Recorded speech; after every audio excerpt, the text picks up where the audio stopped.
Appropriately, the story of the Uncommon Friends is narrated by the voice of the 20th century, legendary newsman Walter Cronkite. And that's the way it is, April 11th, 1999.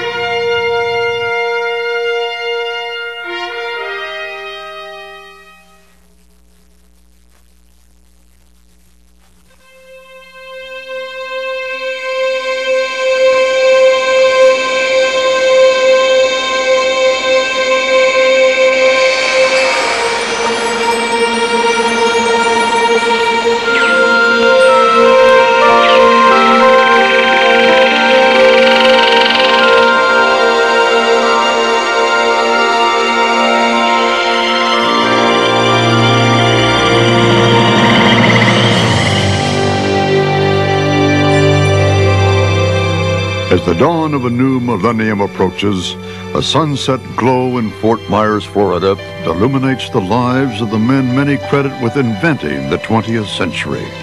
Thomas Edison, Henry Ford, Harvey Firestone, and Charles Lindbergh as well.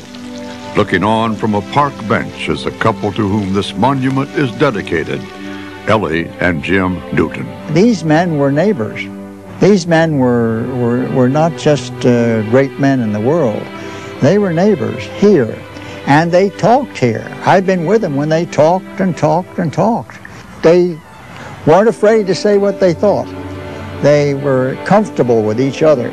They were not only comfortable with each other, they also shared a deep friendship with Jim Newton, a friendship that gave them freedom to drop fame's veil and reveal their true identities. That was no surprise to Jim's wife, Ellie. She's always known her husband as a genius for friendship. He gave them adventure. He gave them a sense of that life could be even greater for them than it was. And he gave them, I think, something about a hope in eternal life. Now, I don't think he talked about that, but that has been in his life. And I think that's what he gave people, something beyond this world. Jim Newton's story goes beyond the history books and explores the private side of some of the 20th century's most public men and women. It's less about the wondrous inventions and deeds of these men than it is about their character, which continues to inspire American values. Although he never asked to meet any of these historic figures, Jim Newton was their confidant, advisor, and more importantly, uncommon friend.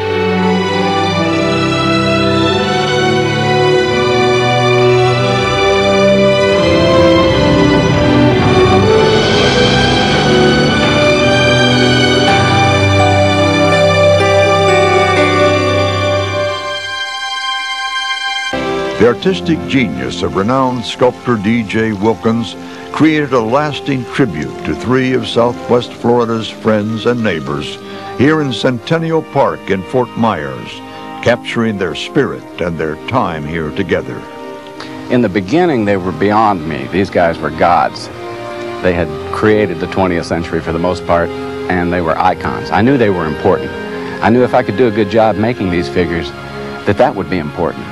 But as time went on, my sculpting turned into them sculpting me. In the process of making these figures, I started learning what they were all about. I found out about the integrity of Harvey Firestone, what he was like and what he meant to the community of business leaders.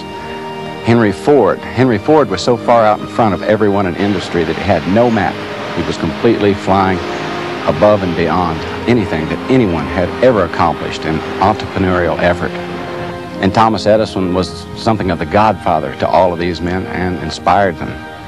And I think through them, I was able to pick up a lot of hope in what I was possibly able to do. As school children walk past this monument, the lessons of history will hopefully inspire a new generation. Maybe a young scientist in the crowd just needs encouragement. They'll find it here. From Edison, they'll learn that it's only failure if you give up. From Firestone, the importance of integrity and innovation in business. And from Ford, that a young man's risky dream of a gas engine can revolutionize the world. Providence played a role throughout Jim's life. In fact, it seemed to guide him.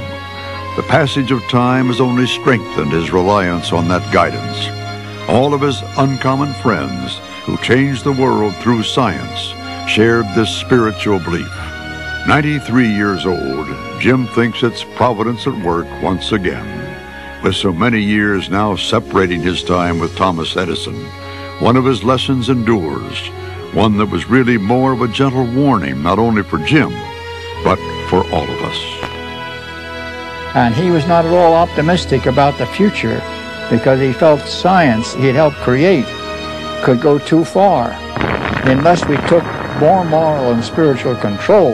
They felt that inherently in them. This sentiment is shared by all of Jim's uncommon friends.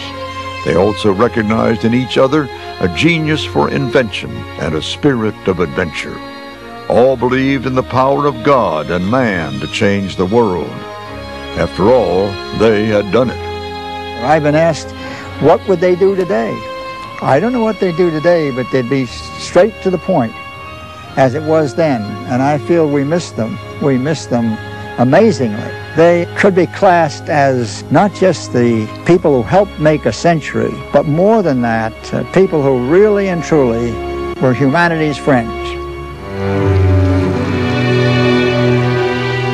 Perhaps it was serendipity that gave Jim such extraordinary insight into the lives of these great men. After all, he met them one by one in his own search for the deeper meaning of life. He found it, and along the way another gift came his way: uncommon friendship.